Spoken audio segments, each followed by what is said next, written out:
নবী একজন মানুষকে ইসলামে অন্তর্ভুক্ত করার জন্য আল্লাহর কাছে বিশেষভাবে দোয়া করেছিলেন। তিনি ওমর ইবনুল খাত্তাব। আল্লাহুম্মা আইয়িদিল ইসলাম বে ওমর ইবনুল খাত্তাব খাসাতান। হাদিসে পাকে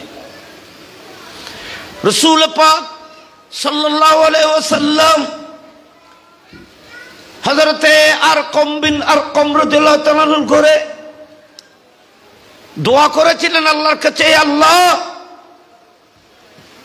এই ইসলাম এই দ্বীনকে তুমি একজন মানুষ দ্বারা সাপোর্ট দাও, একজন মানুষ দ্বারা আল্লাহ তুমি মদদ দাও, সাহায্য করো। উনি হলেন ওমর ইবনুল খাত্তাব। সুবহানাল্লাহ। বড় করিয়ে রে জিবের দ্বারা ইসলাম রে সাপোর্ট দেওয়ার জন্য মুস্তাফা খুদ মুস্তাফা আল্লাহর কাছে দোয়া করেছিলেন। ওমর ইবনুল খাত্তাব আর কই যায় তারা বিষয় দিয়ে যায় না, বুঝাবেলা করছে রে বিষয় দিয়ে যায় বর্তমান শাসন আর ওমর ইবনুল খাত্তাবের শাসন প্রশ্নই তো আসে না, প্রশ্নই তো আসে না। কোথায় আকাশের তারা আর কোথায় জমিন, কোথায় জর্রা কোথায় তারা। ওমর ইবনুল খাত্তাবের শাসন আমলকে তো আমির মুআবিয়ার শাসন আমলের সাথে তুলনা করা যাবে না। বাদশাহ হারুন রশিদ আওরঙ্গজেবের শাসনের মতো তো তুলনা করা যাবে না। উমর ইবনে আব্দুল আজিজের শাসনের সাথে তুলনা করা যাবে না। যদি উমর ইবনে আব্দুল আজিজকে খুলাফায়ে রাশিদিনের সাথে খেলাফতের কার্যক্রমের সাথে ওনার খেলাফতকে তসবিহ দেওয়া হয়েছে, কিন্তু কোথায় ওমর ইবনুল খাত্তাব, কোথায় আমাদের প্রশাসন? প্রশ্নই তো নাই। আর আমার নবী তো যে প্রশাসনের যে শাসন আমলের কথা খুব মুস্তাফা বলেছেন, আমার পরে 30 বছর খেলাফতের যুগ থাকবে। সুবহানাল্লাহ বলো বছর, আমার পরে 30 বছর খেলাফতের যুগ থাকবে। সে 30 বছর 4 জন খলিফার মাধ্যমে সমাপ্ত হয়। সেই জন্য ওমর ইবনুল খাত্তাব তন্মধ্যে সবচেয়ে বেশি উল্লেখযোগ্য। 12 বছরের মতো তিনি দায়িত্ব পালন করেন। কেন কথা? ওনার শাসন আমলে মুলকে রুম, সেই যুগের পরাশক্তি, সেই যুগের পরাশক্তি রুম, কিসরা, কাইসর ও কিসরা হযরতে ওমর ইবনুল খাত্তাবের হাতে বিজয় হয়েছিল। ইরানের বিজয়, রুম পারস্যের বিজয়, কাইসর কিসরার বাদশা। সেই যুগের মধ্যে আমেরিকা রাশিয়া ছিল না, সেই মহাপরাশক্তি ছিল দুইটা, কাইসর ও কিসরা। সেই দুটি ক্ষমতাধর শক্তিধর দুটি দেশকে ওমর ইবনুল খাত্তাবের যোগ্য শাসক হওয়ার কারণে উনি ওনার আদর্শ এবং ফৌজ দিয়ে দুটি বিখ্যাত দেশকে পরাজয় করেছিলেন এবং ইসলামের আওতাধীন এনেছিলেন, ইসলামের ডঙ্কা বাজিয়েছিলেন।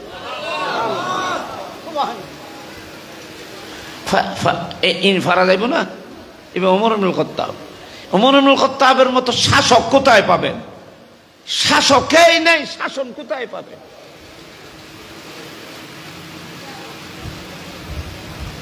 আর বিয়ন তো কইয়ে ভাটি বিয়ন বস খাস কইয়ে ভাটি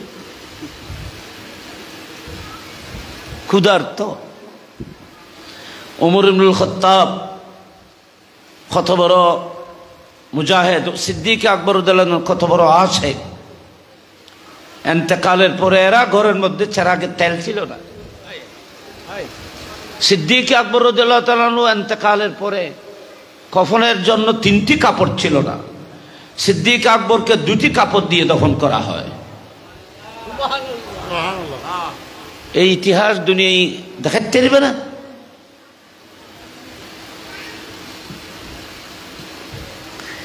যিনি ইসলাম ধর্ম গ্রহণ করার পরে মুস্তাফা নারা দিয়েছিলেন, আল্লাহু আকবার করে নবী মুস্তাফা ধ্বনি তুলেছিলেন। হযরতে আরকম বিন আরকম রাদিয়াল্লাহু তাআলা আনহু সাফা পাহাড়ের পাশে যেখানে মুস্তাফা অবস্থান করেছিলেন, সেখানে হযরতে সাইয়েদনা ওমর ইবনুল খাত্তাব ইসলাম ধর্ম কবুল করার সাথে সাথে, কলমা পড়ার সাথে সাথে আমার নবী আল্লাহু আকবার বলে ধ্বনি দিয়েছিলেন। নবীর আওয়াজের সাথে সাথে সাত আসমানের ফেরেশতারাও নারায়ে তাকবীর লাগিয়েছিলেন আসমানের উপরে।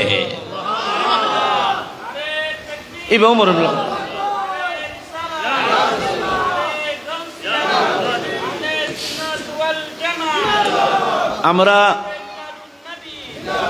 আমরা মুসলিম হয়ে ফখর করি।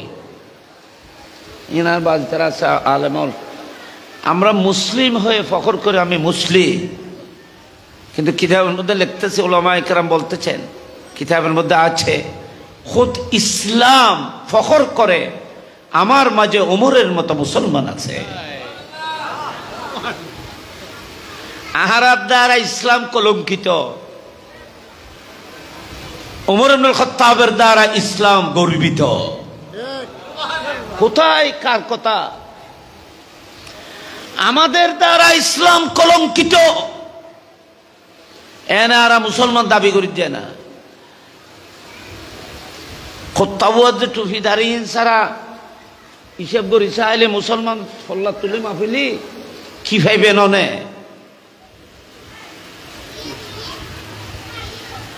দাঁড়িয়ে এখন তো সহজ, এত পয়সা খরচা নাই, আরো পয়সা খরচা কমে যায় যে দাঁড়িয়ে নড়াইলে তো প্রতি নাজন পরে বিলেট খরচ আছে, ওটা নাইটের কাছে গেলে তুই 50 টাকা লইব। অনেকে দাঁড়িয়ে তো বিয়ের কাছে দাঁড়িয়ে আছে, আমি না রাখলে কেমন হবে। জামাই মাই হওয়া বিয়ে দিয়েছে, জামাইটি মুলি সাহেব জামাই দাঁড়িয়েছে, ওর তো দাঁড়িয়ে না তাইলে করলে হইব। শরমত থরি হইল দাঁড়িয়ে যে আইডি দিলে বহুত মানুষ আছে। পাঞ্জাবি গদ দিয়ে লম্বা করি ইয়েন খালি অনরার খাম ন পাঞ্জাবি লম্বা করি এনে যুব্ব ওরে উঠ সরাত যে সল সরাত দিতে যুব্ব ফরেন না ফরেন। আর সৌদি আরব ব্যাগ এটা যুব্ব স্যার আর কি দিবে দিবে, এটা ড্রেস, এটা দেশীয় ড্রেস। এটা সম্মানিত হাজিরিন, আমাদেরকে যদি ফকির ইসলাম দিয়ে যদি আমাদেরকে ওজন দেওয়া হয়, যাচাই করা হয়, তখন বোঝা যাবে আমাদের মাঝে ইসলাম কি আছে। মনোমিত কষ্ট নয় হুজুরে আর কেন আমরা না আইন নিজের কথা খুঁজে বাদ কলঙ্কিত আমাদেরকে আমরা মুসলমান এমন মুসলিম আমরা ইসলামের জন্য কলঙ্কিত, কিন্তু ইসলাম ওমর ইবনুল খাত্তাবের মতো জাতের উপরে গর্বিত।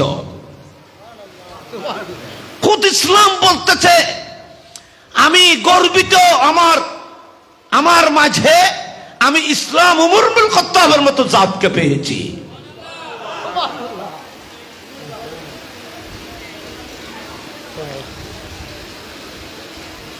ওমর ইবনুল খাত্তাবের শাসন লয় আর যে শাসন করি দেশরে ইয়েন বাংলাদেশ বলি কোন গোটা পৃথিবীর দিকে যদি বাবা আর দেখি, তাহলে গোটা পৃথিবীর শাসন এভাবে যে আমরা শাসন করি না, আমরা শোষণ করি না মাথায় তারা, ঠিক না? আমরা কি শাসন করি না শোষণ করি?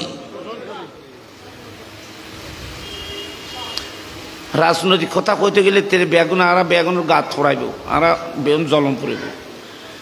আমরা শোষণ করি। ত্যাগী কে আছে? দেশ জাতি মাটি মানুষের জন্য নিজকে উৎসর্গ করার মতো কে আছে? আমরা তো শোষণ করি। কোটি কোটি টাকা বিলিয়ন বিলিয়ন টাকার মালিক হই, ক্ষমতায় বসলে আমরা কোটি কোটি টাকার মালিক হই। এই টাকা কোথা থেকে আসছে, কিভাবে আমরা এভাবে মালিক হই, কেউ এটার যাচাই করে, কেউ জানে না।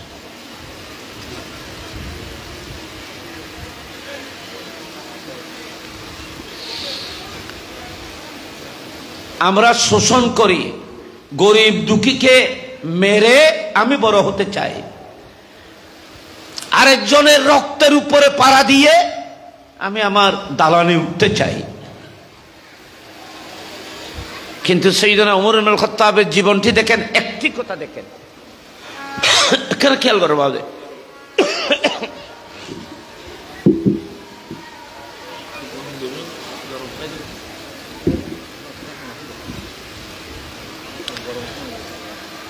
একটি কথা দেখেন, আমি কথা বেশি বলবো না, আর বেচারা আছে বাজি। ওমর ইবনুল খাত্তাব যখন শাসন আমলে আমিরুল মুমিনিন, সারাদিন মানুষকে নিয়ে, মানুষের বিভিন্ন মুশকিলাত নিয়ে হল দিতেন, সমাধান দিতেন, যার যে অভাব যা কিছু উনি হুকুমত থেকে সবকিছু সমাধানের ব্যবস্থা করতেন। উনি তো শুধু নবীর সাহাবা ছিলেন তাই না, উনি তো বড় আরেফ ছিলেন, বড় ওলি ছিলেন, রুহানিয়তের বড় বাদশা ছিলেন তিনি। ফিজিক্যালি যেমন শক্তি ছিল তেমন ছিল সাহস, তার চাইতে বেশি ছিল রুহানি শক্তি, আধ্যাত্মিক পাওয়ার।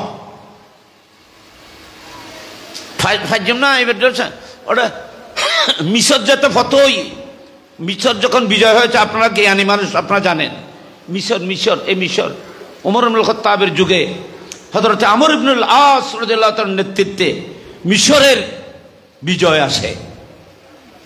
গভর্নর হযরত আমর ইবনুল আস, সিস্টেম এখানে একটা নীল দরিয়া আছে, মিশরে একটা কি আছে, নীল দরিয়া আছে। সে নীলের পানি বছরে বছরে শুকায়। নীল দরিয়ার পানি ছাড়া মিশরে চাষাবাদ হয় না, শুকিয়ে যায়। নীল দরিয়ার পানি দিয়ে বাগান, ক্ষেত পাথর ইরিগেশন করতে হয়, সেচ দিতে হয়। তো নীল দরিয়ার পানি যদি শুকিয়ে যায়, কি দিয়ে দেবে?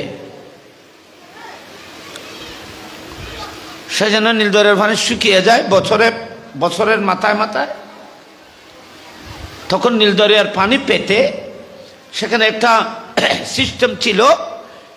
মিশরের একজন বিখ্যাত সুন্দরী যুবতীকে, একজন যুবতীকে অলংকার দিয়ে সাজিয়ে, অর্নামেন্ট দিয়ে সাজিয়ে ওই নীল দরিয়ার, শুকিয়ে যাওয়া নীল দরিয়ার মধ্যে জবে করতে হয়। কথা খেয়াল করতে লাগবে না?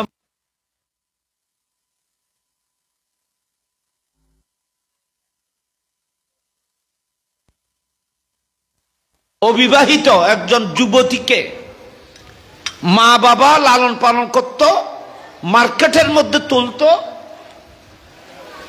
বিক্রি করার জন্য, জবের জন্য বিক্রি করার জন্য খরিদ করা হতো। ওখান থেকে বেছে সবচেয়ে বেশি সুন্দর একজন নারীকে খরিদ করা হতো।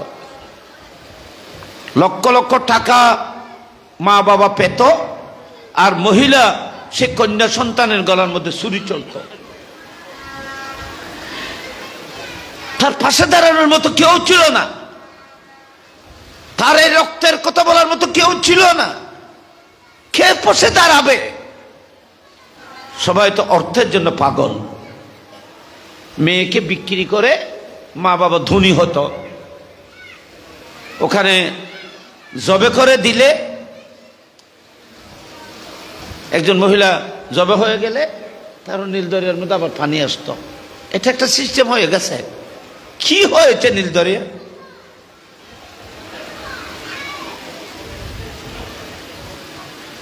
হযরতে আমর ইবনুল আস যখন মিশর বিজয় করলেন,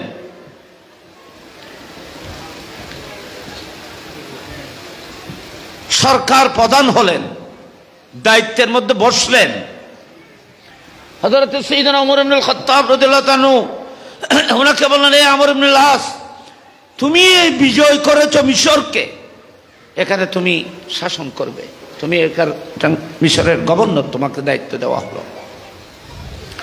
হযরতে সাইয়েদনা ওমর ইবনুল খাত্তাবের কাছে উনি বিস্তারিত নীল দরিয়ার এই ইতিহাস, এই ঘটনা পত্রে চিঠির মধ্যে লিখে ওমর ইবনুল খাত্তাবের কাছে মদিনায় পাঠালেন। ওমর ইবনুল খাত্তাব সিরিয়ান ফাই আয়, ওনারা আধ্যাত্মিক শক্তির কথা হজ্জবাজি, ওমর ইবনুল খাত্তাবের সাথে তুলনা হয় না, আপনি শাসনের সাথে কিভাবে তুলনা করবেন? উনি এই কাগজটি পেয়ে কি করলেন, এই কাগজটি পেয়ে পরে আঙ্গুল দিয়ে লিখতেছে, কাগজের উরু, কলম সিয়াই দরকার নেই, আঙ্গুল দিয়ে লিখতেছে, এ নীল, তুমি যদি আল্লাহর হুকুমে যদি জারি হয়ে থাকো, আমার চিঠি পাওয়া মাত্র জারি হয়ে যাবে, আর যদি আমার চিঠি পাওয়ার পরেও যদি তুমি জারি না হও, তাহলে কিয়ামত পর্যন্ত অনন্তকালের জন্য, যতদিন পৃথিবী থাকবে ততদিনের জন্য তুমি নীলকে আমি নিচ্ছিন্ন করে দেব, আরেকটা নীল আমি জারি করব। পারিবেনি? পৃথিবীতে কেউ করতে দিবেনি? সাইয়েদনা ওমর ইবনুল খাত্তাবের এই চিঠিখানা সিআই খরচ ন করে, আরেকখান প্যাডমিদিন একটা স্পেশাল কাগজও খরচ ন করে, সিডি দিয়ে আমর ইবনুল আসে ফটাই ইয়ান রফ পৃষ্ঠে ইয়ান লিখিয়ে রাখো যে সিডি ইয়ান নীল দরিয়ারে দিবে। পৃথিবীর কোনো প্রশাসন কেনা, পৃথিবীর কোনো শক্তি কেনা নীল দরিয়াকে আমার এই চিঠিখানা পৌঁছিয়ে দেবে। দেখুন না বাজি, এ আমর ইবনুল আস, তুমি তো মুস্তাফার সাহাবা, আমি তোমাকে বলছি আমার এই চিঠিখানা নীল দরিয়ার মধ্যে দেবে, খুব তাড়াতাড়ি নীল দরিয়া থেকে উঠে যাবে, কারণ আমি জানি আমার এই চিঠি পাওয়া মাত্র নীল দরিয়া জারি হয়ে যাবে। দেখুন না খড়া হুকুমত চলের। আপনারা এখান থেকে একটা জিনিস চিন্তা করে দেখেন, উমর ইবনুল খাত্তাবের আঙ্গুলের ক্ষমতা যদি এই হয়, উমর ইবনুল খাত্তাবের কারামত যদি এই হয়, তো দো জাহানের বাদশা মুস্তাফার মুজিজা কেমন হবে? আল্লাহু আকবার বলেন, আল্লাহু আকবার। আর নবী কয় যায় বানাই দিন কইলেছা আয় কইলেন বুঝদেনি, আমাকে তো 1,24,000 নবীরাও বুঝে নাই, আমাকে তো জিবরিল আমিন আলাইহিস সালামও বুঝে নাই, তোমরা কিভাবে বুঝবে? আমি যাদেরকে সাপ্লাই প্রোডাকশন দিয়েছি তাদের দিকে দেখো, তাদের শান দেখলে আমি মুস্তাফার শান মান গুরুত্বকে তোমরা বুঝতে পারবে। ইনারা জানুন উলামায়ে কেরাম থেকে শুনেন, মাদ্রাসা সিরিয়ান নিয়ে দিয়ে পানি শিক্ষিত মানে এন বাবার জারিয়ে যে কিয়ামত পর্যন্ত আর পানি বন্ধ হইতো না। তাহলে বোঝা যাচ্ছে গোটা মিশরের পৃথিবীর বিখ্যাত মুসলিম এই রাষ্ট্র কিয়ামত পর্যন্ত নীল দরিয়ার পানি দিয়ে আজ গোটা পৃথিবীর আনাচেখানে মুসলমানরা সেই নীল দরিয়ার পানি দিয়ে ইরিগেশন করা ফ্রুটস, ফল ফ্রুট গোটা পৃথিবীর মধ্যে এখন সাপ্লাই হচ্ছে, সব ওমর ইবনুল খাত্তাবের একটি সিটির ফয়েজ। এইবার ওমর ইবনুল খাত্তাব, আল্লাহ আমাদেরকে সেই ওমর ইবনুল খাত্তাবের খাস ফয়েজ করম আল্লাহ আমাদেরকে দান করুক, আমিন বলেন সবাই। আর একটু বড় করে বলুন না আমিন। নাহাওন ইরানের একটি এলাকার নাম নাহাওন। হযরতে আবু মুসা আশআরী, যার সাথে হযরতে আব্দুল্লাহ ইবনে ওমর নিজেও ছিলেন, নাহাওয়ান যুদ্ধ চলতেছে, ওমর ইবনুল খাত্তাবের খেলাফতের যুগে উনি মসজিদে নববীতে শুক্রবার জুমার খুতবার জন্য দাঁড়িয়েছিলেন। জুমার চলাকালীন সময়, খুতবা চলাকালীন সময় হযরত ওমর ইবনুল খাত্তাব ওনার বেলায়েতের চোখে দেখেছিলেন যে নাহাওন, যেখানে মুসলমানরা যুদ্ধ করবে অবস্থান করতেছে, মুসলমানরা এমনি বসেছিল, আরাম করতেছেন, কিন্তু পাহাড়ের পর্বতের অপোজিটে, যেটা ইরান, পাহাড়ে ঘেরা। ইরান কৌশলগতভাবে পৃথিবীর ক্ষমতাসীন রাষ্ট্র দেখে নেয়, একদিকে সাগর আর একদিকে পাহাড়, এনতে কিল্ল হয়ে গিয়ে, সেই জন্য ইরানের মধ্যে হামলা করতে পৃথিবীর যে কোনো পরাশক্তি ইরানের সাথে স্থলযুদ্ধে কখনো পারবে না, কারণ একদিকে সাগর দিয়ে ঘেরা আর একদিকে পাহাড়ে ঘেরা। কৌশলগতভাবে সংরক্ষিত একটি দেশের নাম ইরান। এই সময় কিসরা আছিল। নাহাওন, এখানে হযরত আবু মুসা আশআরী যুদ্ধ করতেছিলেন, হযরত আব্দুল্লাহ ইবনে উমর উনি বলতেছেন আমরাও ছিলাম। এমন ভাবে যুদ্ধ চলতেছে, যুদ্ধ স্টপ করলে আমরা পরাজয় হব, সেজন্য আমরা যুদ্ধ চালিয়ে যেতে হয়েছিল। সেদিন ফজরের নামাজ আমরা যত সময় পড়তে পারি নাই, সেদিন দিনের 12টায় ফজরের নামাজ বিজয়ের পরে আদায় করেছিলাম।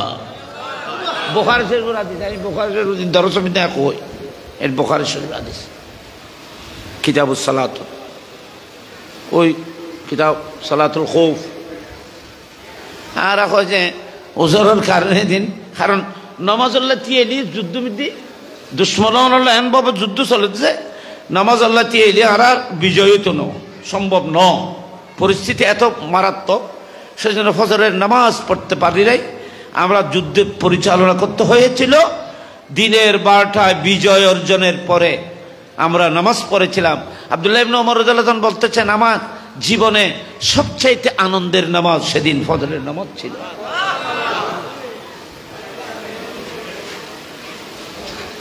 কষ্ট না ওনার, কষ্ট না বাদ। আচ্ছা, হযরত সাইয়েদনা ওমর ইবনুল খাত্তাব, এই নাহাওয়ান যুদ্ধ চলতেছে, মুসলিম সৈন্যরা পাহাড়ের একদিকে আরাম করতেছেন, পাহাড়ের অপোজিটে পিছনে শত্রুরা হামলা করার জন্য প্রস্তুত হয়ে এসেছে। এটা তো এরা জানে না। আপনারা দেখেন, যেখানে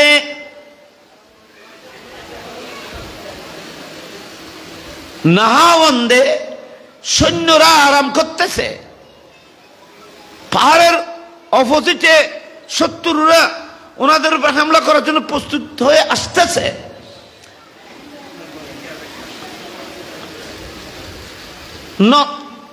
প্রস্তুত না থাকার অবস্থার মধ্যে যদি হামলা হয়, তো তাদের সাথে মোকাবেলার মধ্যে টিকে আসা তো সম্ভব হবে না।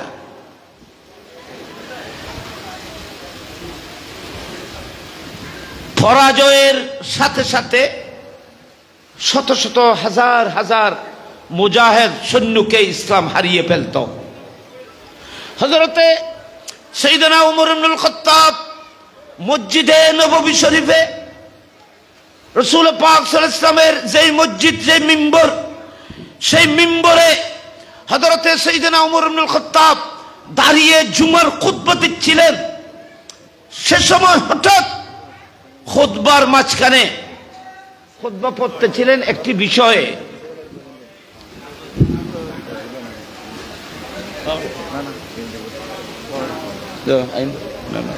আসসালামু আলাইকুম।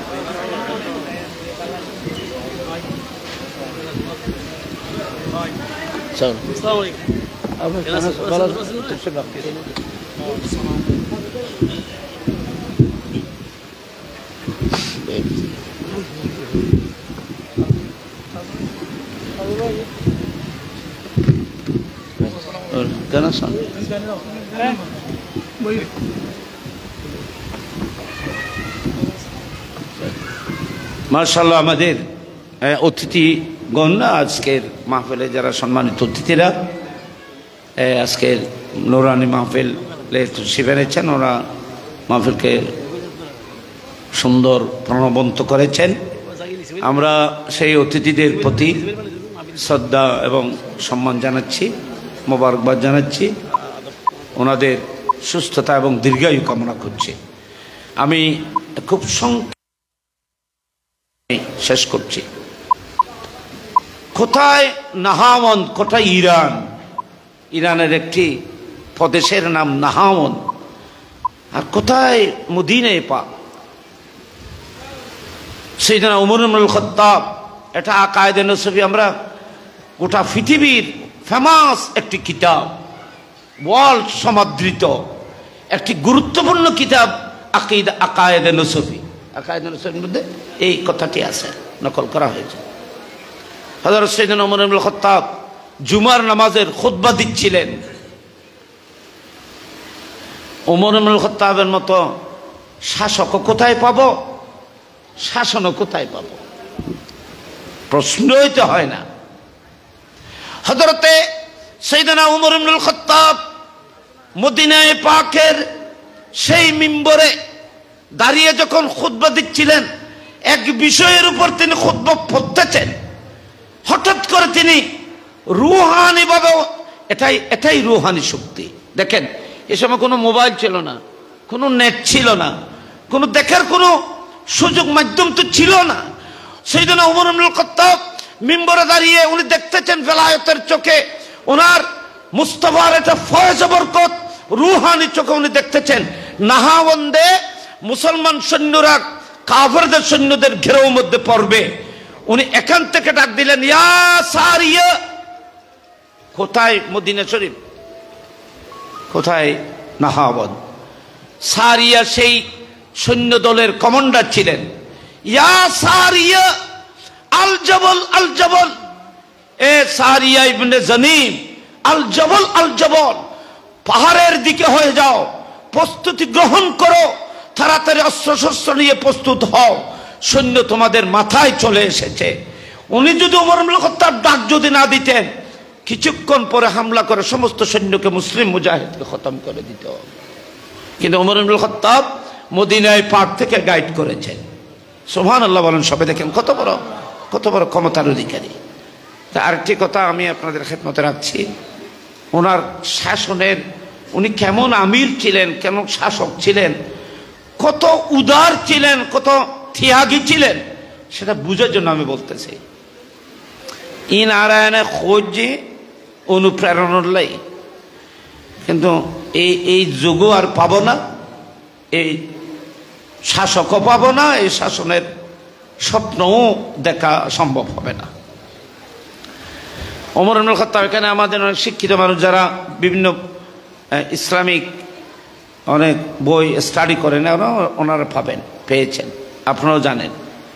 ওমর ইবনুল খাত্তাব সেই যুগে সারাদিন মানুষের বিভিন্ন মুশকিল নিয়ে, বিভিন্ন সমস্যা নিয়ে সব সমাধানের পরে রাত্রিবেলা তিনি ঘুমাইতেন না। রাত্রিবেলা ওনার একজন খাদেম ছিল আমের, উনি ওনার খাদেম আমেরকে সঙ্গে করে, গালেবান আমের, ওনাকে সঙ্গে নিয়ে তিনি রাত্রিবেলা এক এক সময় এক এক দিকে পরিদর্শন করতেন। রাতের গভীরে কোথায় কি হচ্ছে না হচ্ছে এগুলো নিজের স্বচক্ষে দেখতেন। কাহারও রিপোর্টের উপরে তিনি নির্ভর করতেন না, নিজের স্বচক্ষে দেখতেন, গিয়ে ওখানে দেখতেন কেউ উপবাস আছে কিনা, কেউ অভাবে কষ্ট পাচ্ছে কিনা, রাস্তাঘাটের পরিস্থিতি কি, এগুলো নিজে গিয়েই স্বচক্ষে তিনি দেখতেন।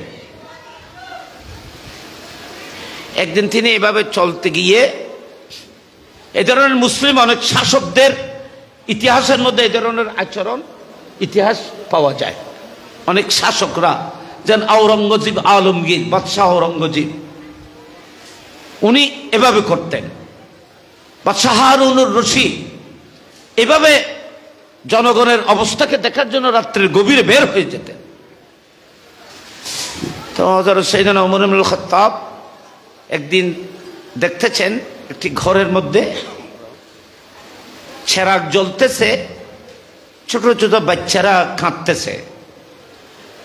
তিনি ওমর ইবনুল খাত্তাব না গিয়ে ওনার খাদেমকে পাঠাইলেন, দেখো এখানে কি হয়েছে, চেরাগ জ্বলতেছে, ছোট ছোট বাচ্চারা কাঁদতেছে, এখান ওর জীবনের একটা অংশ হচ্ছে মাত্র।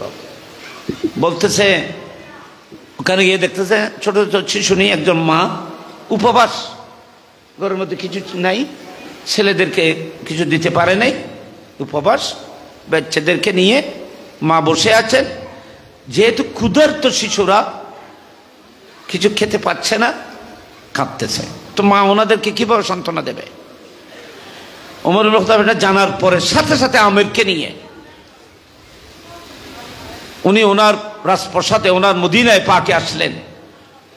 দ্রুত সওয়ারি নিয়ে উনি নিজের কাঁধের উপর করে আটার এবং সবকিছু গোশত, আটা, সব খাদ্যের ব্যবস্থা করে নিজে কাঁধের উপরে নিয়ে ওমর ইবনুল খাত্তাব সেই গরিব মানুষটির ঘরের মধ্যে দিয়ে আসলেন। এনেখান বুঝানোর কথা আরে এত্তুর রাতিয়ে গো মানুষ আনি খানা ফিনে যে ফেস গড়ল মাই হয় বা মহিলাই মেখত যে ইল্লে মানুষ তো পৃথিবীর মধ্যে বিরল, এবং আমাদের এই অবস্থাটি আপনি কিভাবে জানলেন? এটা ওমর ইবনুল খাত্তাব বলছে না। এবং এই মহিলাটি সজিদায় পড়ে আল্লাহর কাছে কেঁদে কেঁদে বলতেছে, আল্লাহ, মদিনার শাসক উনি হওয়া উচিত, মদিনায় পাকের শাসক এ ধরনের মানুষ হওয়া উচিত। উনি যে ওমর ইবনুল খাত্তাব সেটা জানে না। তো ওমর ইবনুল খাত্তাব বলতেছে, মা, তুমি যার জন্য দোয়া করতেছ আমি সেই ওমর ইবনুল খাত্তাব। এটা জানার সাথে সাথে তিনি বললেন, আপনি কেন এগুলো কষ্ট করেছেন? আপনি যে কষ্ট পাচ্ছেন উপবাস, এই ব্যাপারে কিয়ামতের ময়দানে আল্লাহর সামনে আমি প্রশ্নবিদ্ধ হব। যেহেতু আমার হুকুমত, আমার দায়িত্ব, আমার প্রজাদের খবর নেওয়া, আপনি কষ্ট পাচ্ছেন, কিয়ামতের ময়দানে আমি আল্লাহ এবং রসুলকে তোমার ব্যাপারে কি জবাব দেব? সেই জন্য আমার দায়িত্ব আমি পালন করেছি। এটা আমি বড় কিছু করি নাই, আমি আমার দায়িত্বকে পালন করেছি। তোমার প্রশংসার জন্য করি নাই, তোমার তারিফের জন্য করে নাই, তোমার দোয়ার জন্য করে নাই, বরং আমি আমার দায়িত্বকে পালন করেছি। খড়ে ভাইও আরেকদিনে রাতে আইবার সময় একটি ঘরের মধ্যে মা মেয়েকে ডেকে বলতেছে রাতের গভীরে, তখনও ফজর হয় নাই, রাতের গভীরে মেয়েকে ডেকে বলতেছে, মা, তাড়াতাড়ি উঠো, এখনো রাত আছে, অন্ধকার।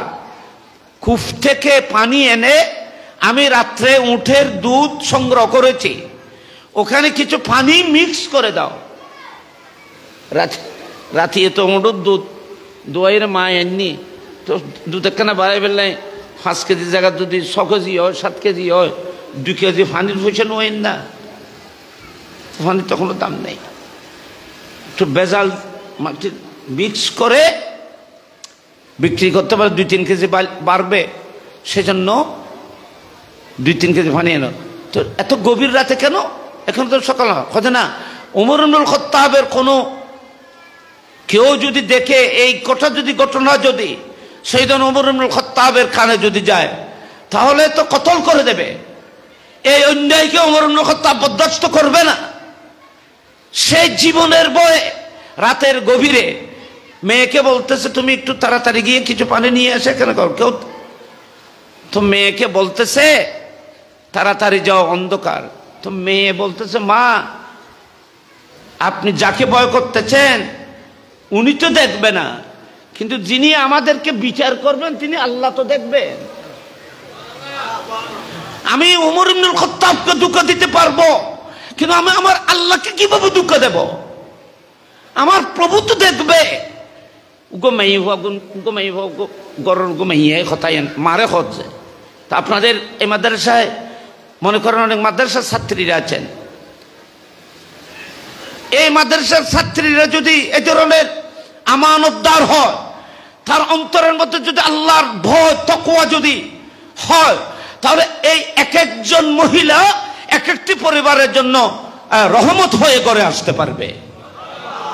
আমার নবী হাদিসে পাকে বলেছেন, আদ-দুনিয়া কুল্লুহা মুতা ওয়া খায়রু মুতাইহা আল মারাতুস সালিহা। আমার নবী বলতেছেন দুনিয়ার মধ্যে যত কিছু সম্পদ আল্লাহ মানুষের জন্য সৃষ্টি করেছেন, আমার নবী বলতেছেন এই দুনিয়ায় সবচাইতে বড় পাওয়া একজন পুরুষের জন্য সবচাইতে বড় পাওয়া একটি নিয়ামত, সেটা হলো একজন সৎ কন্যা স্ত্রী। একজন সৎ ভদ্র পাক পবিত্র সৎ সততার গুরুত্ব রাখে এ ধরনের একজন নেককার মহিলা একজন পুরুষের জন্য অনেক বড় নিয়ামত। এটাই মাদ্রাসা থেকে প্রোডাকশন হবে, এগুলো জানবে। সুবহানাল্লাহ বড় করিয়ে রে। আচ্ছা তুই কথা শেষ, তুই বে যে ওমর ইবনুল খাত্তাব বাদ দি যার বয়ে রাতের গভীরে কাজটি করার জন্য মা বলছে, সেই ওমর ইবনুল খাত্তাব বাইরে দাঁড়িয়ে শুনতেছে, হয়তো উমর দেখবে তাড়াতাড়ি পানি মিক্স করো। তো মেয়ে বলতেছে মা ওমর ইবনুল খাত্তাবকে ধোঁকা দেওয়া যাবে, আল্লাহকে কিভাবে ধোঁকা দেব মা? শেষ পর্যন্ত কন্যা পানি এনে মিক্স করে নাই, মা গিয়ে পানি এনে মিক্স করেছিল। ওমর ইবনুল খাত্তাব আমেরকে খাদেমকে বলতেছে গড়টিকে একটু চিহ্নিত করো, গরিয়ানোর কেন চিহ্নিত গরিয়ানো কেন মারে গড় মারে গুজি হুজুর আমি ঠিক করেছি ওই খাদেমে। তো ওমর ইবনুল খাত্তাব ফজরে মদিনায় পাকে ফজরের নামাজ শেষে যখন বসলেন, ওমর ইবনুল খাত্তাবের একজন ছেলে ছিলেন, ওনার নাম আসেম। ওমর ইবনুল খাত্তাবের একজন আব্দুল্লাহ ইবনে ওমর আব্দুল্লাহ ছিলেন, আরেকজন সন্তান ছিল আমের না আসেম। আসেমকে ডেকে বলতেছে আসেম এদিকে আসো, আমি তোমার জন্য একটি কন্যা ঠিক করে ফেলেছি। ওগো বউ ঠিক করি হলে ফোয়াল্লা বলে ওগো বউ ঠিক করছে বলে কর ওমর ইবনুল খাত্তাব। আসেম বলতে আমার কোনো কল্পনা নেই, কোনো ধারণা নেই, আমি কিছু বলি নাই, আপনি আমার জন্য এভাবে হয় না, এই ধরনের মহিলা তো পাওয়া যাবে না। বা উনি এটা ওমর ইবনুল খাত্তাবের মনে মনে আছে, আমার তোমার জন্য একজন মহিলা ঠিক করেছি, একজন কন্যা আমার একজন বউ ঠিক করেছি, এটা তোমাকে শাদী করতে হবে। তুমি কালকে গিয়ে সেই ঘরের আমিরকে নিয়ে ওই ঘরে চিহ্নিত করে দেবে, সেই ঘরের মধ্যে একটা মহিলা আছে কন্যা আছে, এটা আমি তোমার জন্য আমি ঠিক করেছি, এটা ওমর ইবনুল খাত্তাবের ঘরের বউ হবে। পরে জানতে পারলেন এই কমপ্লিট ডিটেলস ঘটনাকে, কিতাবের মধ্যে আসতেছে সেই সৎ মহিলাটি আসেমের ঘরে আসলো। একজন সৎ মহিলার কারণে এমন এক সৎ সন্তান এই পৃথিবীর মধ্যে এসেছিল, তিনি হযরতে ওমর ইবনে আব্দুল আজিজ। হযরতে বাদশাহ ওমর ইবনে আব্দুল আজিজের মতো সন্তান সেই মায়ের গর্ভ থেকে পৃথিবী থেকে ওনার নাতি হিসেবে এসেছিল। ওনার মায়ের গর্ভে একটি ফুল ফুটেছিল, সেটা হলো ওমর ইবনে আব্দুল আজিজ।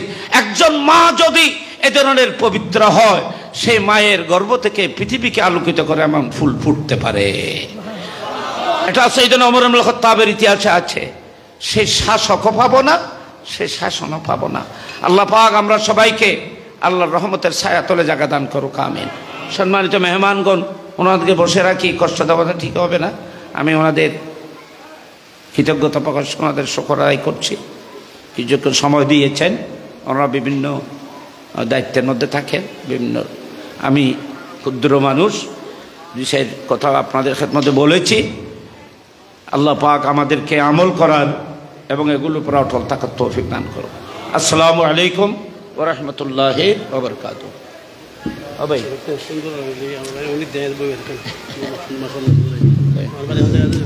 মারহাবা মারহাবা।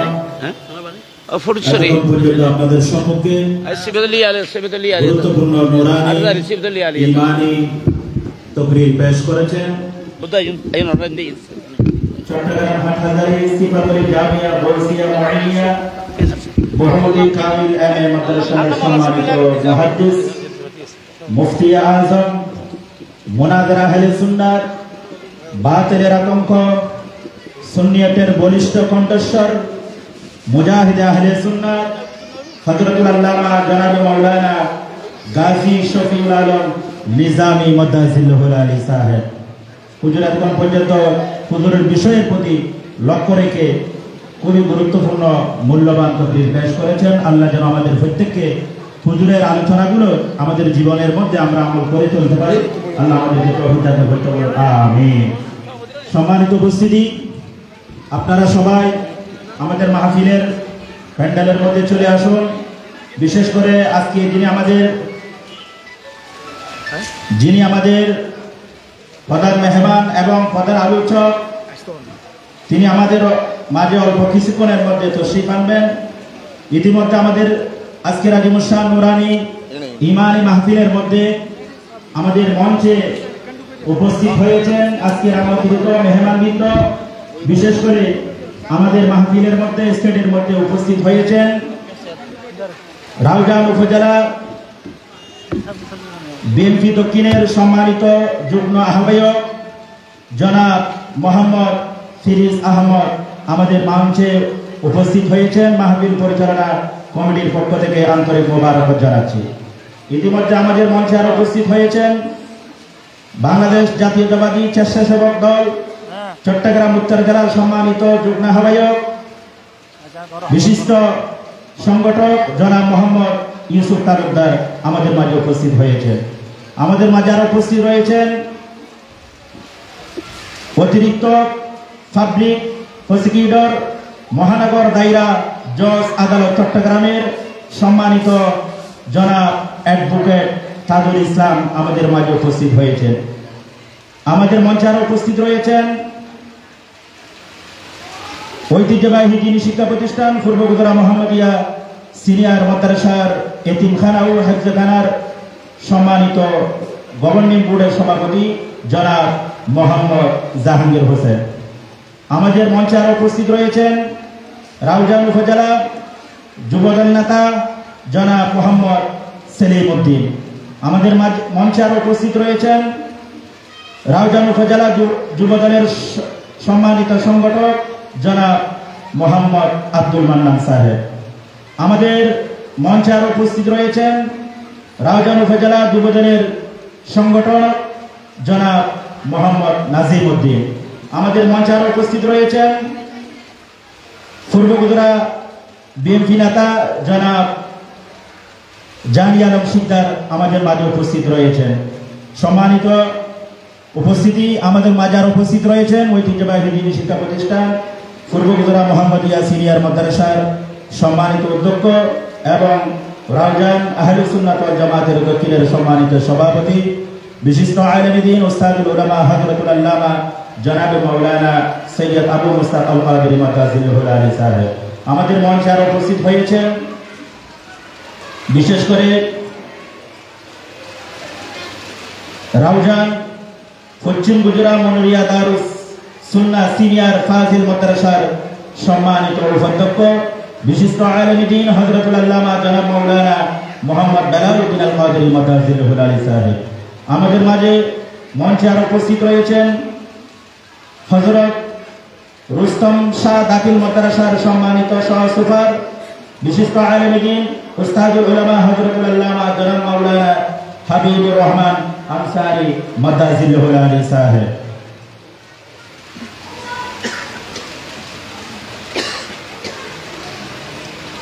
সম্মানিত উপস্থিতি, এই পর্যায়ে আপনাদের সম্মুখে বক্তব্য পেশ করবেন আজকের আজিমুসান নুরানি মাহফিলের সম্মানিত অতিথি রাউজান উপজেলা বিএনপির যুগ্ম আহ্বায়ক জনাব মোহাম্মদ ফিরোজ আহমেদ। জনাব মোহাম্মদ ফিরোজ আহমেদ।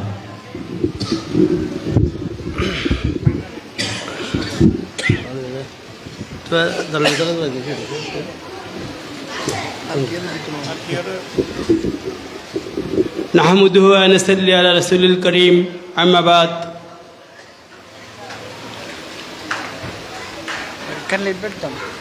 জলসে জুলসে ঈদে মিলাদুন নবী সাল্লাল্লাহু আলাইহি সাল্লাম উদযাপন উপলক্ষে আয়োজিত আজকের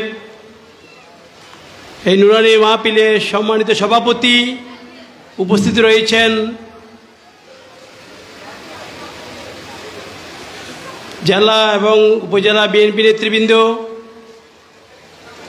উপস্থিত সম্মানিত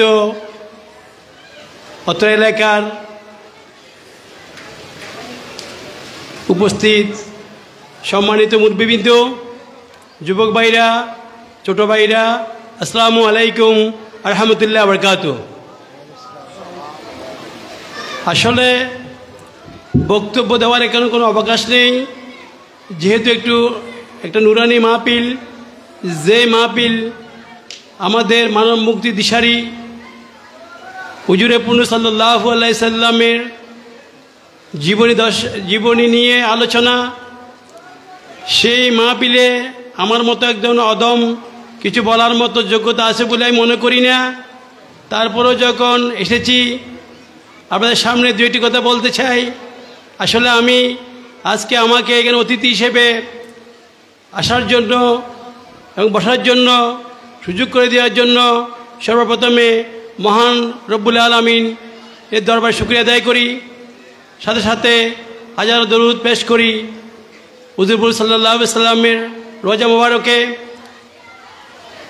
আজকে আপনারা এতক্ষণ ধৈর্য ধারণ করে অনেক রাত পর্যন্ত আমাদের সম্মানিত ওলামা ইকরামের বক্তব্য শুনেছেন, আরও ওলামা ইকরাম আসবে, শুনবেন।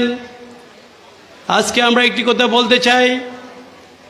আজকে 16 বছর পর এই রাউজানের মাটিতে আমরা যারা মঞ্চে বসে আছি সবাই আপনাদের সামনে আমরা আজকে কথা বলার সুযোগ হয়েছে, আল্লাহ পাক সুযোগ করে দিয়েছে, সেই জন্য আল্লাহ তাআলা আবার শুকরিয়া আদায় করি। আজকে আপনাদের এই মাহফিলে আপনারা আমাদের প্রিয় নেতা, রাউজান মানুষের আপনজন, বাংলাদেশের ঐতিহ্য পরিবাহী রাষ্ট্রপতি পরিবারের সন্তান, জনগণানুমোদিত জননেতা জনাব গিয়াসউদ্দিন কাদের চৌধুরী সাহেব এখানে আসার কথা ছিল, কিন্তু উনি পবিত্র ওমরা পালনের উদ্দেশ্যে এখন পবিত্র আল্লাহর ঘরে মক্কা শরীফে অবস্থান করতেছে। আমি ওনার পক্ষ থেকে আপনাদেরকে শুভেচ্ছা জানাবার জন্য, সালাম দেওয়ার জন্য এখানে উপস্থিত হয়েছি। আপনারা ওনার পক্ষ থেকে সালাম গ্রহণ করবেন এবং উনি পবিত্র আল্লাহর ঘরে এখন উপস্থিত রয়েছেন। উনি আপনাদের জন্য, সবার জন্য, দেশের জন্য দোয়া করতেছেন। আমরাও বলেছি এবং আপনারা ওনার জন্য দোয়া করবেন যাতে সহি সালামতে ওমরা শেষ করে আমাদের মাঝে ফিরে আসতে পারে। আজকে এই মিলাদ মাহফিলে আমাদের বলার বিশেষ কিছু নেই, শুধু এইটুকু বলবো, শুধু আমরা মিলাদুন্নবী উদযাপন করলে আমরা শেষ নই। আমাদের একটি কাজ হচ্ছে যে হুজুর পাক সাল্লাল্লাহু আলাইহি সাল্লামে রেখে যাওয়া সুন্নাহ আমাদের পালন করতে হবে।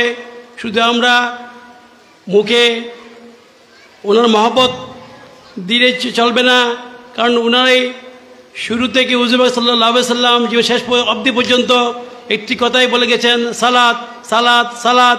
আমাদের সালাত আদায় করতে হবে, এটা হচ্ছে আমাদের পরিচয়।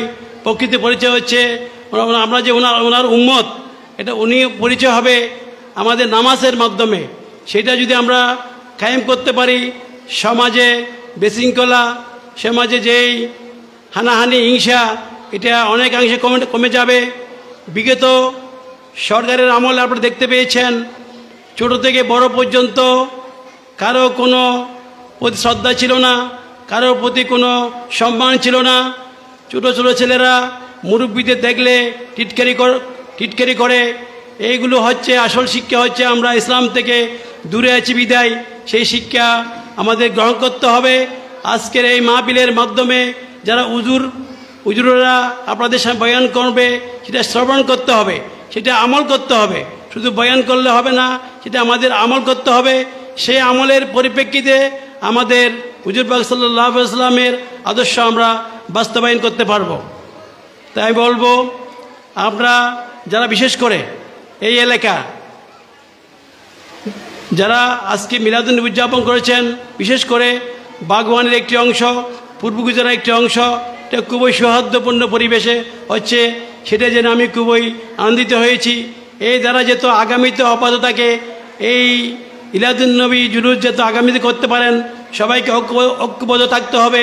আমাদের বিরুদ্ধে ষড়যন্ত্র হচ্ছে, সেইগুলো মোকাবিলা করে, সেইগুলো প্রতিহত করে আগামীতে আমাদের ইমানকে মজবুত করে আমরা কাঁধে কাঁধ মিলিয়ে ওই সব অপকর্মকে প্রতিবাদ করতে হবে, প্রতিরোধ করতে হবে, সেই আশা আমরা প্রত্যাশা করি। এবং আগামীতে আপনাদের সামনে দেখা হবে, কথা হবে। এই অঙ্গীকার লিখে আমার সংক্ষিপ্ত বক্তব্য শেষ করলাম।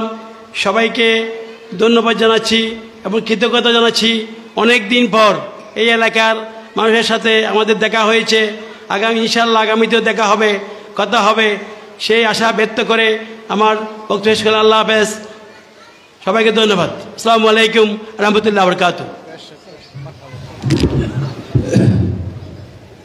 ধন্যবাদ। এতক্ষণ পর্যন্ত আমাদের সম্পর্কে বক্তব্য পেশ করেছেন জনাব মোহাম্মদ ফিরিস আহমদ। সম্মানিত উপস্থিতি, আপনারা সবাই আমাদের মাহফিলের মধ্যে সবাই বসে পড়েন। আমাদের যিনি আজকে অন্যতম যিনি আকর্ষণ, যিনি ঢাকা থেকে আমাদের পেয়েছেন মাহফিলের আগে ওটা আছে এই পর্যায়ে আপনাদের সম্মুখে ট্রান্সফারে আই গিয়ে না এটা প্রিন্সিপাল কোন বক্তব্য আলোচনা পেশ করবেন আনোয়ারা বাড়ি আব্দুল মান্নান, ঐতিহ্যবাহী সর্বগুজরা মোহাম্মদিয়া সিনিয়র মাদ্রাসার সম্মানিত সুনামধন্য অধ্যক্ষ,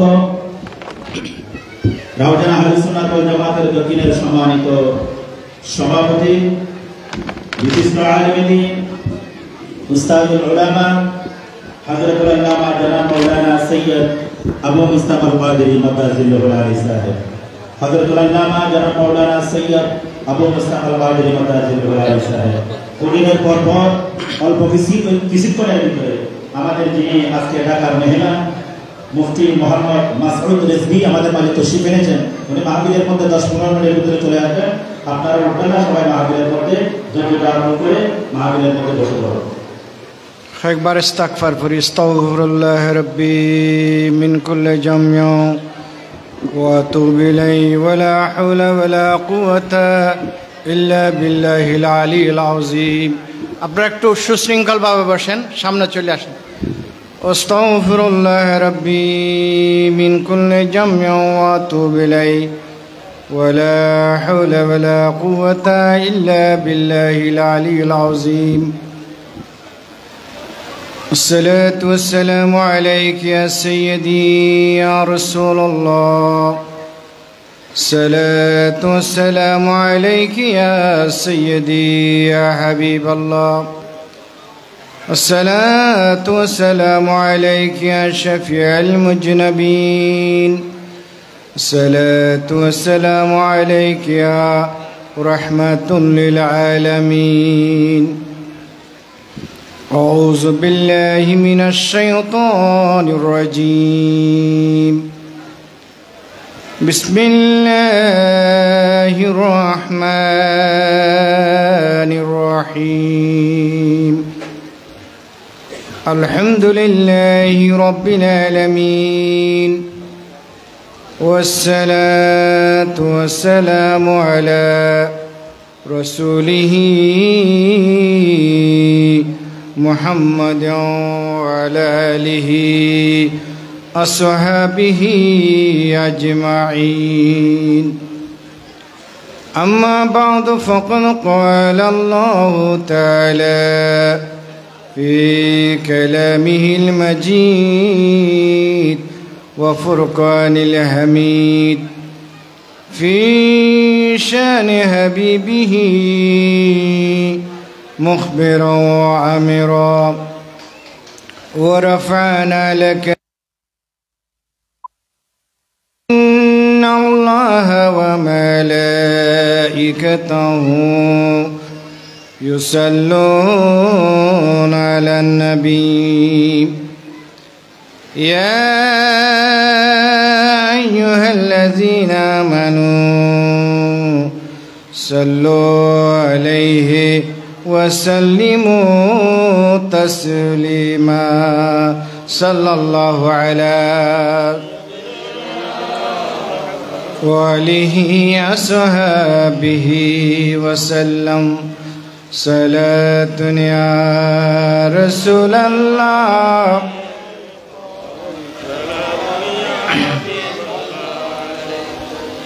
মুহাম্মাদুন সাইয়্যিদুল কাওনাইন ওয়াস সাকালাইন ওয়াল ফারিকাইন মিন আরাবিন ওয়া মিন আজামি সালাতুন ইয়াম। একটু মোহব্বতে শুরু করুন, मोहब्बत कर आवाज दिए पढ़न। खुदा की अजमत क्या है मोहम्मद मुस्तफ़ा जाने, मुकामी मुस्तफ़ा क्या है मोहम्मद का खुदा जाने। सलातुन या रसूल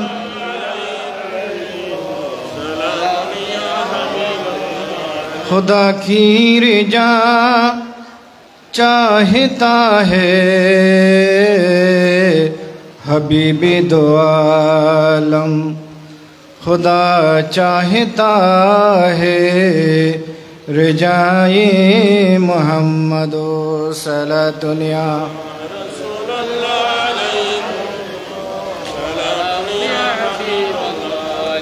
अल्लाहुम्मा सल्ली अला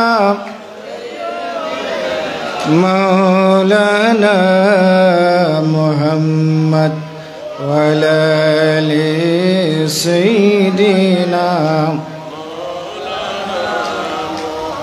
या रसूल अल्लाह हबीबी हान के कहता तोई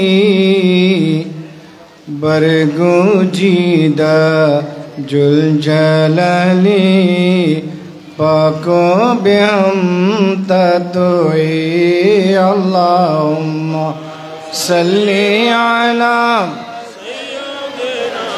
मौलाना मुहम्मद वाला आलि सय्यिदिना।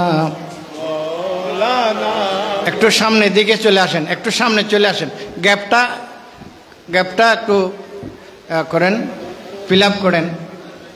ইয়া রাসূলুল্লাহ ইয়া হাবিবাল্লাহ ইয়া রাসূলুল্লাহ আমার মৌতের নিদানের কালে আসিবে নবী গো আমার শিয়রে, দেখিব আপনাকে আপন নয়নে। ইয়া রাসূলুল্লাহ ইয়া হাবিবাল্লাহ ইয়া রাসূলুল্লাহ। আসসালামু আলাইকুম। মাশাআল্লাহ মাশাআল্লাহ, সবাই বলি মারহাবা। আমাদের সুন্নিয়তের মুজাহিদ প্রাণস্পন্দন, আমাদের রওজানের সুন্নিয়তের অহংকার, সুন্নিয়তের ময়দানের মুজাহিদ, বেতাগী রহমানিয়া সিনিয়র মাদ্রাসার সম্মানিত অধ্যক্ষ মোহতারামুল মুকররম জুলমুজদুল ইহতিশাম আল্লামা ইলিয়াস নুরি সাহেব মদ্দাজিল্লুল আলী আমাদের মঞ্চে উপস্থিত হয়েছেন। আল্লাহ পাক ওনার দিন মুজাহাবের খিদমতকে আল্লাহ কবুল করুন, আমিন। আলহামদুলিল্লাহ, ঐতিহ্যবাহী মোহাম্মদিয়া ঈদ মিলাদুন নবী সাল্লাল্লাহু আলাইহি ওয়াসাল্লাম উদযাপন কমিটির ব্যবস্থাপনায় দক্ষিণ রওজানের প্রাচীনতম প্রতিষ্ঠান পূর্ব গুজরা মোহাম্মদিয়া সিনিয়র মাদ্রাসার ময়দানে দুদিনব্যাপী আজিম শান মাহফিলের প্রথম দিবসে উপস্থিত মঞ্চে হযরত উলামায়ে কেরাম, বিশেষ করে আমাদের মাঝে উপস্থিত হয়েছেন আমাদের সুন্নিয়তের মুজাহিদ আল্লামা অধ্যক্ষ ইলিয়াস নুরি সাহেব মদ্দাজিল্লুল আলী, এবং আমার পাশে বসা আছে এলাকারই কৃতি সন্তান, এলাকারই বিশিষ্ট আলেমে দ্বীন, পশ্চিম গুরুজরা দারুস সুন্নাহ সিনিয়র মাদ্রাসার সম্মানিত সহ-অধ্যক্ষ হযরত আল্লামা বেলাল উদ্দিন কাদেরী সাহেব মদ্দাজিল্লুল আলী, এবং উপস্থিত রয়েছেন আমার এই দ্বীনি প্রতিষ্ঠানের প্রস্ফুটিত ফুল, যাকে নিয়ে আমরা গর্ব করি এবং দীর্ঘদিন এই মাদ্রাসার খেদমত করেছিলেন। ওনার আব্বাও এই মাদ্রাসার খেদমত করেছেন, মরহুম মকফুর আনোয়ার মাস্টার সাহেব। আল্লাহ পাক ওনাকে জান্নাত নসিব করুন, আমিন। ওনার সুযোগ্য সন্তান বর্তমান রুস্তম শাহ দাখিল মাদ্রাসার সম্মানিত সহসুপার আজিজ গ্রামী মৌলানা হাবিব রহমান আনসারি সাহেব। বিশেষ করে আমাদের মাহফিলে মঞ্চে উপস্থিত রয়েছেন যে বাংলাদেশ জাতীয়তাবাদী দলের স্বেচ্ছাসেবক দলের নেতা এবং অত্র দ্বীনি প্রতিষ্ঠানের পরিচালনা পরিষদের সম্মানিত সদস্য জনাব মোহাম্মদ ইলিয়াস তালুকদার উপস্থিত রয়েছেন।